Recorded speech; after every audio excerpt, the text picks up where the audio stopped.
there's a great love story between Mini and her involvement in Monte Carlo.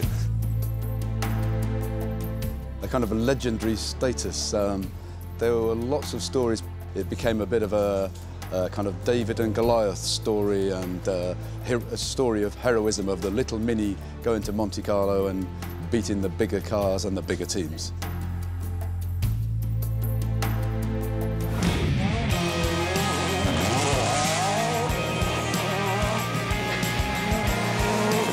Monte Carlo is a rally like no other. It brings many challenges to the drivers. It's not all about ultimate speed and the performance in the car. We're in the Alps. We go from 200 metres to 1600 metres, and that brings with it so many weather differentials, and they drive in all types of conditions. On most rallies, we fight over 1/10 of a second per kilometre between cars and drivers. And on this rally, on some stages, that's still the case.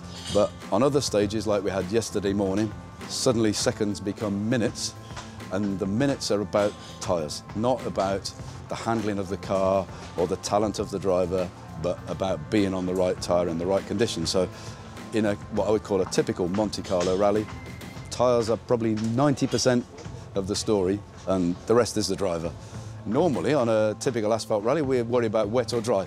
But on this rally, we have wet and damp and dry and cold and very cold and ice and snow and slush, and that's unbelievable. So to fill in that matrix of tyres and tyre conditions is a massive job, especially when we have limited testing. But by working closely with Michelin, we can understand better what to expect, and maybe we can predict the performance in certain conditions that we haven't had to test in. What the driver's looking for is a tyre, obviously always chasing ultimate grip in braking and in lateral G. What the driver needs is the feedback from the tyre that gives him the confidence to be able to drive to the grit limit but not over it. I think the challenge for Michelin has been to create tyres that are as versatile as they are. We used to have, let's say, the winter tyre, which is typical for this rally when the conditions are bad. We probably had 4 different winter tyres according to the amount of snow and the amount of ice and the amount of asphalt on the stage.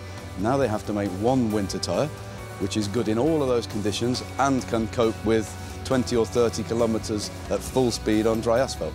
That area of development has been impressive, and I think it's the same thing you see in modern road tyres, that we now expect to have a winter tyre that is fine on the motorway and in the dry conditions. We don't expect to stop when we go to a ski resort to put on studded tyres. We expect to drive from a city, drive down the motorway, then drive up the mountain.